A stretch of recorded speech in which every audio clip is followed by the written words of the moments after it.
What's up guys, welcome to Daily Dose of Reddit. This is your host, Zach, and today's subreddit is r/TalesOfNeckbeards. This story's called, Don't Want to Accept Rejection? Okay, I'll just give you a reason to hate me. Obligatory mobile blah.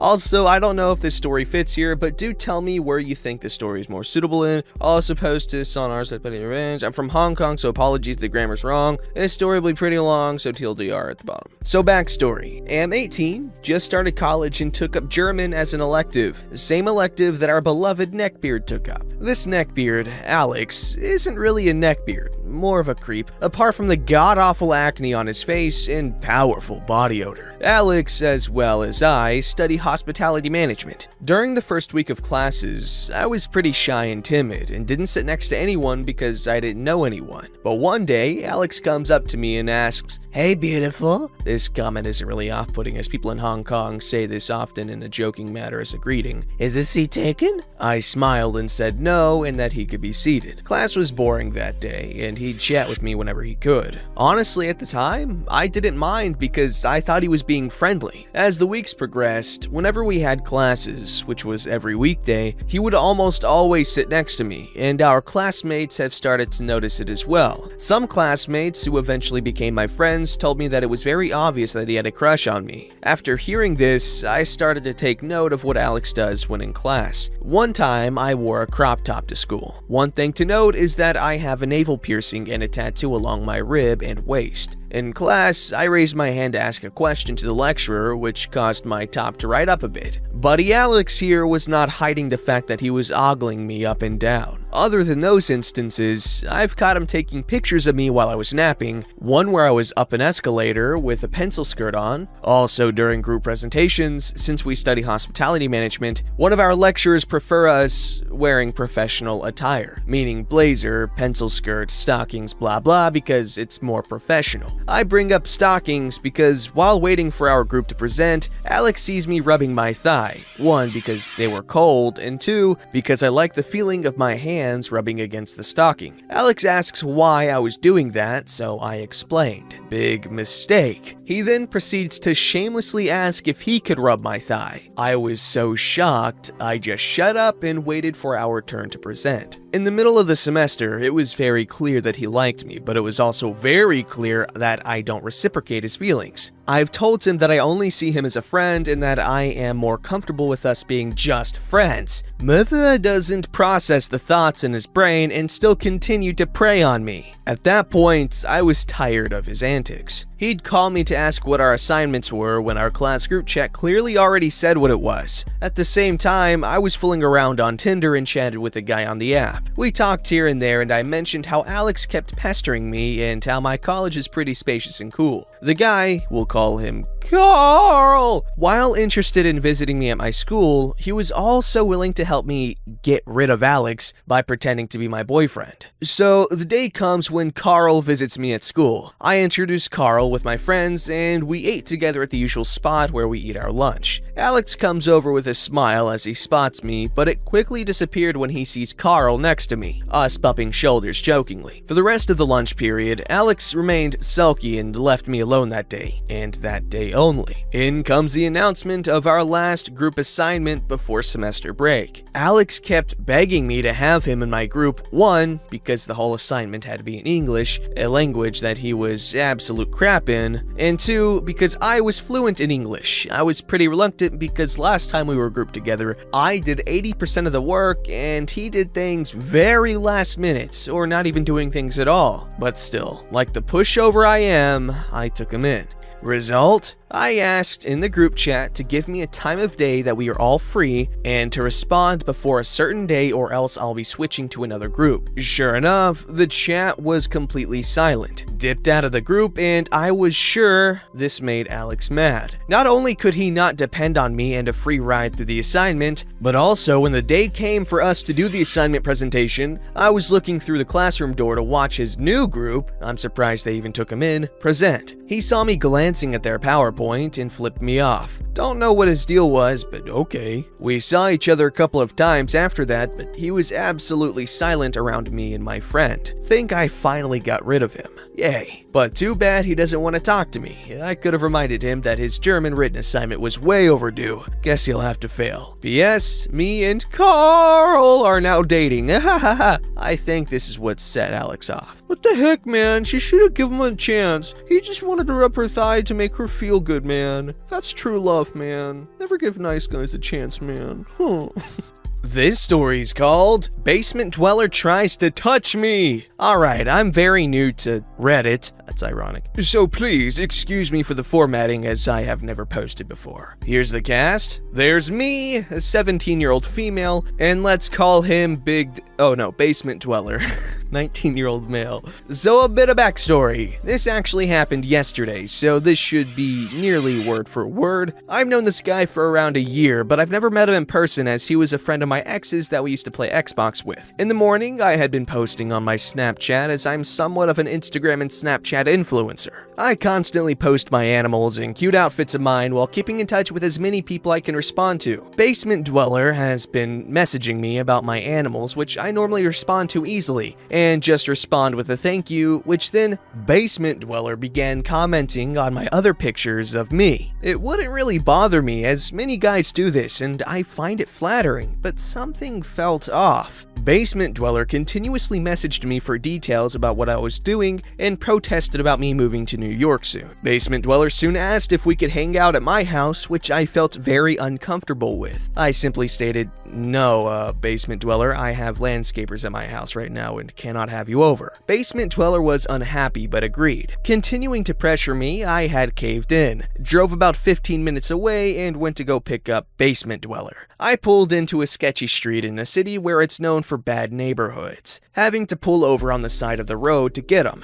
I sat there wondering if I should simply leave, but then I saw him in my rearview mirror. Basement Dweller was short, had a widow's peak from a receding hairline, and was dressed odd, almost like what maybe a 9-year-old boy would wear. I immediately wanted to leave, but I'm not much of a confrontational person. Basement Dweller got in the car and smelled exactly like a gas station, but I began driving. The small talk began, and Basement Dweller began speaking about relationships to me. It felt very uncomfortable, but then he told me the directions to the park. I drove and parked where we then began walking to the edge. I felt extremely uncomfortable as we reached an area that was placed away from people. I questioned Basement Dweller, "Where are we going?" Responding, Basement Dweller said, "We're just going to the edge of the park." I quickly stopped and we just stood there talking where he put his arm around my shoulder and I just moved away slowly as I'm realizing I think there may be something wrong with him. Californians somewhat are a people to keep to themselves, so this was extremely odd. I mentioned how it's cold and we should go back to my car and he grabs my hand. Wanting it to be over quickly, I walk back to my car with him in tow and get in. Trying not to upset him since I feel like he doesn't have social cues,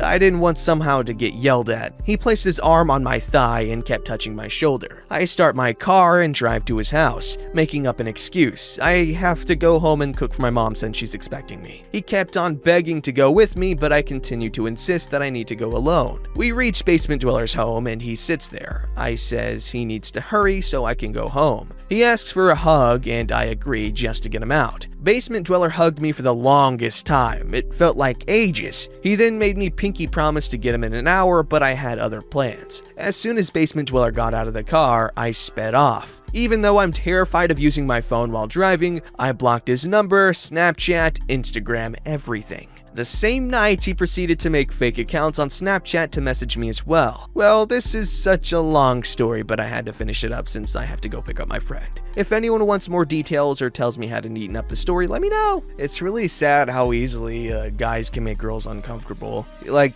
you really gotta be aware of your actions, guys. Seriously, holy crap. Do not do crap like this. That is not okay. Like, honestly, stuff like that is enough to make a lot of girls fear for their lives. And, you know, that's not really a good thing, because what they're expecting is, you know, just a nice, fun little hangout time, and then you put your hand on her thigh. What the hell? Don't do stuff like that, man. Okay, in my opinion, girls should be the one to initiate body contact so you know it's okay, because, unless you're 100% for sure, but even then, it's kind of iffy to trust yourself on that unless you're not socially illiterate. And also, if you put your arm around a girl and then a few seconds later you notice that it's no longer around her because of something she did, yeah, don't try again. What the hell? This story's called There Are Neckbeards in Scotland. Hey, my wee cream pies. Oh, God. I'm back again, this time with a story of a neckbeard I encountered while I was visiting my family in glorious Scotland. During the summer of 2019, I was in Scotland visiting my sister who recently got engaged to her boyfriend. To celebrate, we decided to go out that night to a local nightclub.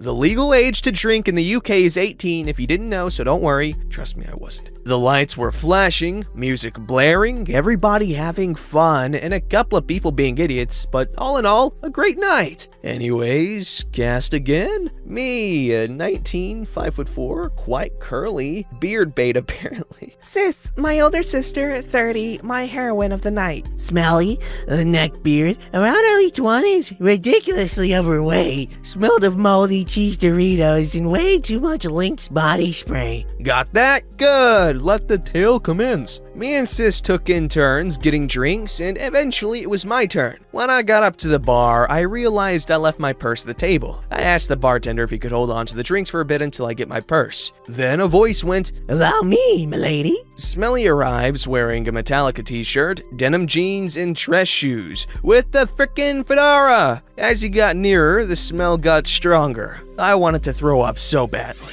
I tell him, "No, you're okay, I'll just be 2 seconds." He insists on paying. Eventually, I give up and say thanks. He then asks, "Wait, where's my repayment?" I thought he meant by money, so I said, "I'll pay you back in a bit. My purse is just over there." I pointed to the booth me and my sister were in. Big mistake. "Not that. I meant a kiss," he said with a snarky tone. Mate, what?